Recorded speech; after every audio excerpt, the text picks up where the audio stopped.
mag-alala at sasamahan kanya. Si Kiko Castro'y narito pag siya'y kailangan nyo.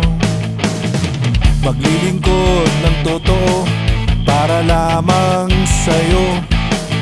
Miki Soto'y maaasahan sa lahat ng panahon. Basta kumapit ka lang, Kiko Castro ang kailangan. Miki Soto'y kaibigan, silang dalawa'y maaasahan.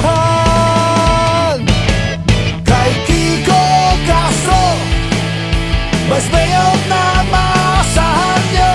Konsehal Miki Soto, bayan ng Malolos, magsama-sama. Kay Kiko Castro, Vice Mayor na